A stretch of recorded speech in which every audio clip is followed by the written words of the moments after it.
welcome back to my channel, Somewhere Below Nirvana. I want to talk about The Handmaid's Tale, what's come true and what hasn't yet.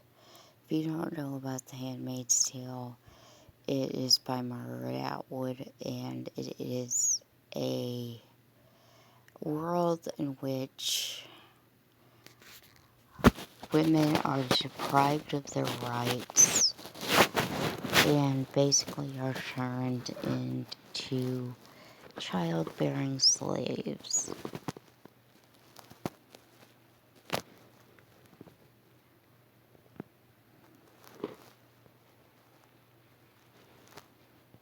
Now it started moving back towards The Handmaid's Tale, and that's why it resonates. Is America truly becoming Gilead? How much of The Handmaid's Tale's terrifying fiction has already come to pass? Maybe more than you'd think. We don't put anything in the show that hasn't happened somewhere. So everything, no matter how dark it is, it's happened. As the shock of the Supreme Court overturning Roe v. Wade spread through the U.S., many turned to comparisons to The Handmaid's Tale, the horrific dystopian series. And so now, allegedly, women who have had spontaneous miscarriages are being sent home to develop sepsis before they can receive actual care, which is deadly, allegedly. Think about that. Based on Margaret Atwood's 1985 novel about fertile women being turned into childbearing slaves, it struck a nerve when it started airing in 2017, as the election of Donald Trump suddenly made the story feel a little less far-fetched. The brilliance of Margaret Atwood's book is it's been relevant for over 30 years. It was relevant in 85 when it came out, and unfortunately it remains relevant now. But a few years later, The Handmaid's Tale's brutal, medieval-feeling Republic of Gilead seems downright possible here in the USA, and a lot sooner than we could have ever imagined. So let's look at what from the story has come true so far in the US, and what hasn't yet. Better never means better for everyone. It always means worse for some.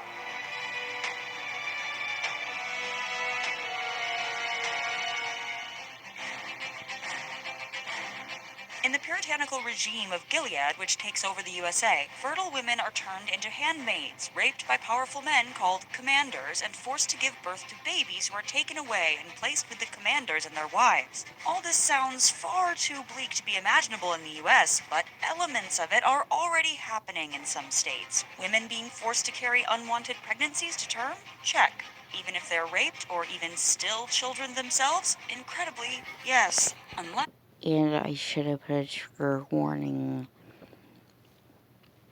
before I started this. Sorry about that. They can afford to travel to a place where abortion's still legal. Some forms of contraception are even said to be next up on the anti-abortion agenda, and in Supreme Court Justice Clarence Thomas's concurring opinion for Dobbs v. Jackson Women's Health Organization, the case that overturned Roe, that the court should reconsider Griswold v. Connecticut ruling, which declared the right to contraception as protected. No doubt taking away rights to contraceptives would substantially add to the unwanted pregnancies women could be forced to carry.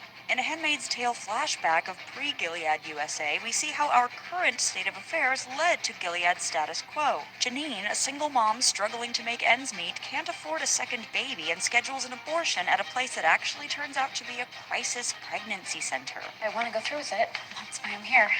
Well, we don't do them here. What? What is this place? Somewhere we can help you understand what happens when you choose abortion. In today's America, countless of these anti-abortion centers use scary misinformation to talk people out of abortions. Abortion is dangerous. Collect women's personal information with no HIPAA obligation to keep it private, and already outnumber actual abortion clinics in many areas.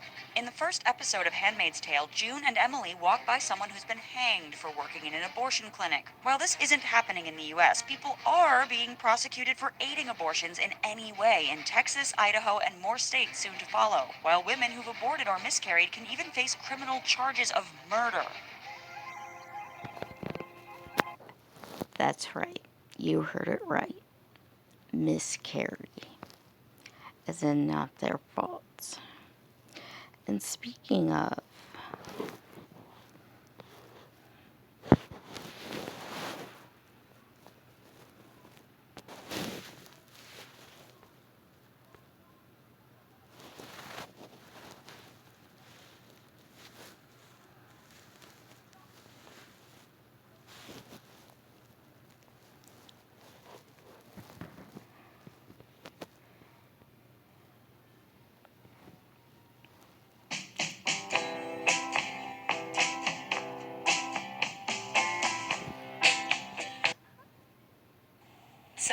you can see from... This person is Ben Shapiro's sister. She is a very well-known Republican anti-abortionist, and she had a miscarriage. Now, I can't help but wonder, with the new happenings going on, if she were to have another one and were sent home like so many other people to develop sepsis, which, by the way, is deadly, would she be treated special? I don't think so.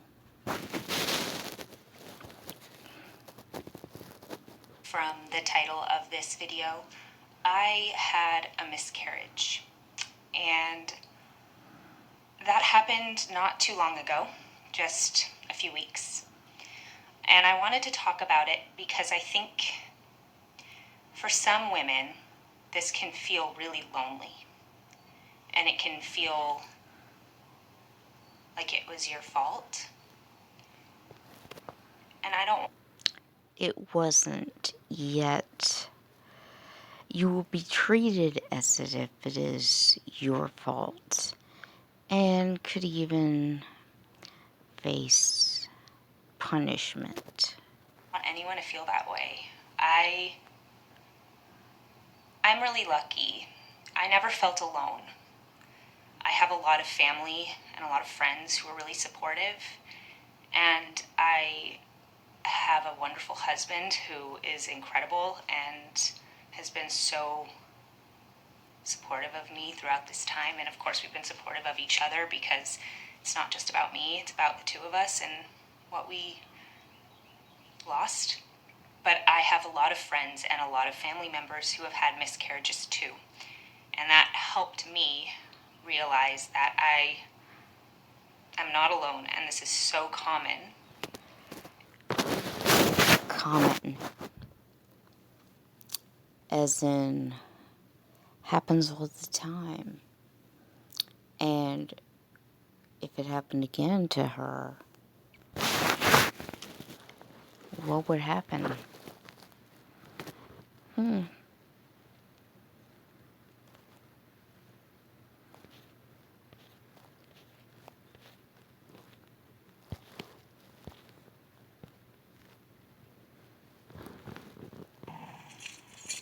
Oh, hey!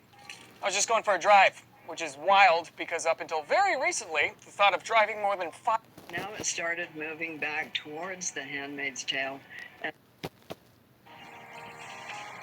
One of the most evil things Gilead does is to steal children from their parents, both newborns from the handmaids and older children from parents who are deemed unfit. Obviously, separating parents and their children could never happen here, except that it already has and is reportedly still happening. The Handmaid's Tale raises some terrifying ideas of what it could be like if the government were to expand criteria for taking children away on supposedly moral grounds. In one flashback, June is interrogated for giving her daughter medicine before sending her to daycare. Did you medicate her to bypass the school's fever policy? She wouldn't have to miss work today? She's judged for working instead of staying home with her child. We have busy lives. But children are so precious. We have to make certain that they are in a safe home environment with fit parents. And she's ultimately deemed immoral because her husband was married to someone else when they first got together. In the days before Gilead, the world is undergoing a major fertility crisis. So God whipped up a special plague, the plague of infertility. And Gilead seizes on people's panic, pretending its policies are the only way to increase birth rates. You girls will serve the leaders of the faithful and their barren wives. You will bear children for them. The global birth rate has declined in our world, too, around 50% over the last 70 years. And in the U.S., the birth rate declined nearly 20% from 2007 to 2020. Whereas in Handmaid's Tale, it becomes physiologically impossible for most women to have children. In our world, there's a more complex mix of factors, like the increased cost of raising children, changing cultural standards, and people having families later. A new CDC report looks at fertility rates for women, finding families are getting smaller and women are having babies later in life. Gilead's response is to remove all women's opportunities outside of childbearing and force them to have kids they don't want. In The Handmaid's Tale, Gilead also uses the climate crisis as a justification for its policies. They filled the air with chemicals and radiation and poison. And Margaret Atwood has said that women will suffer disproportionately as a result of climate catastrophes. In addition to hangings or making women become handmaids, Gilead imprisons women who are seen as immoral, i.e. adulterous or promiscuous, LGBT or abortion patients, by sending them to the colonies, where they're exposed to life-threatening radiation and worked basically to death. Back to her! The Lord is my master. He is my strength and my sustenance. Not here. This plot actually has a historical precedent in our country. In the early 1900s, during World War I, the American plan locked up women thought to be promiscuous in order to protect soldiers from STDs or from being tempted by sex workers. And again, it's echoed in the initiative to criminally punish abortion patients. In its early days, Gilead takes away women's rights to hold jobs or own property, suddenly freezing all assets belonging to women. Women can't own property anymore. Luke can use your account. I'll transfer the money to him. Or that's what they're saying, husband or male next of kin. This is a key plot point that hasn't happened in the US, but it's terrifying to imagine how effective that would be at immediately disempowering all women. You can't really predict the future, but you can speculate on what might be possible. And it's not inconceivable if you look at other countries in the world. Women in Taliban-controlled Afghanistan are banned from working or receiving higher education. And according to the World Bank, as of 2019, women in half of the countries in the world are unable to assert equal land and property rights despite legal protections. In Gilead, women are forbidden from reading. A society in which women can no longer read your book. Or anything else.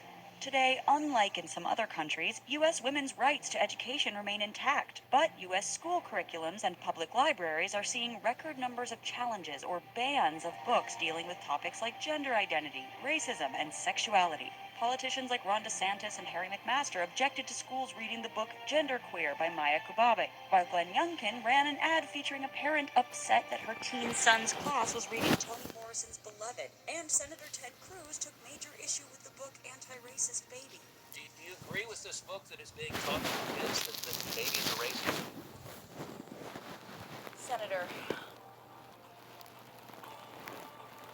in flashbacks to pre-Gilead USA, we see Serena Joy campaigning for Gilead's vision of women staying in the home as subservient wives and mothers. I'm blessed to have a home and a husband to care for and follow. This backstory is reminiscent of right-wing female personalities like Ann Coulter, Tommy Lahren, or Phyllis Schlafly, who gained platforms by promoting regressive gender ideas. Most recently, Amy Coney Barrett is the female addition to the Supreme Court who helped usher in the end of Roe v. Wade. Is Roe a super precedent? I'm answering a lot of questions about Roe, which I think indicates that Roe doesn't fall in that category. In The Handmaid's Tale, as soon as Serena has served her purpose helping the rise of the Gilead regime, she's cast aside and given none of the power she expected. So it's a reminder that if you campaign against the rights of all women, or any minority group you belong to, you won't be the exception who escapes the consequences. There is no one less worthy of redemption than you. Other flashbacks to pre-Gilead US focus on June's mother, Holly, a feminist activist, and in those days, June isn't particularly political or eager to follow in her mother's footsteps, but as Speaking of, Serena has a lot of privilege, a lot of power.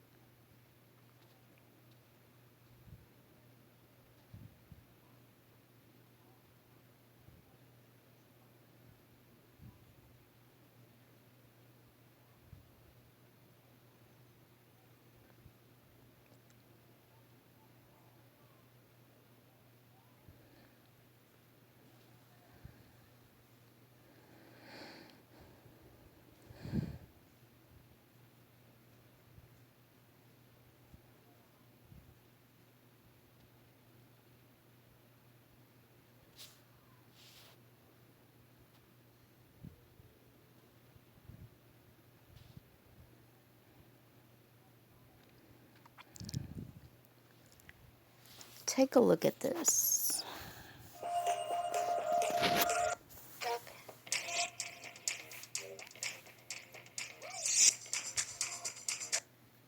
Hello, Classic Crew, and welcome to today's video, where we're going to be talking about obvious truths I'm tired of saying.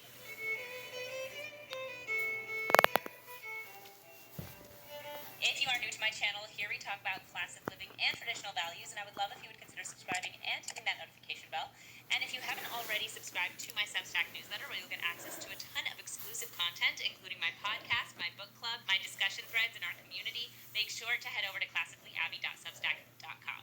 If you hear a baby in the background, that is my son. He's really cute, and he is awake right now, so he is in the room with me while I am filming.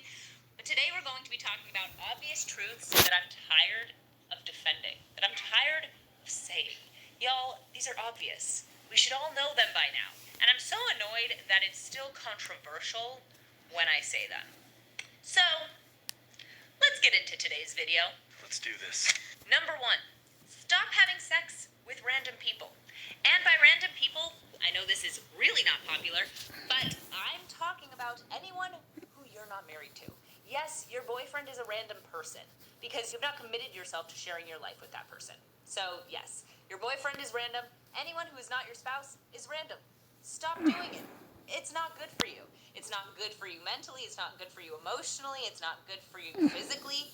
There's really nothing good about having sex before you're married. The great thing about sex when you're married is that it brings you and your husband closer together.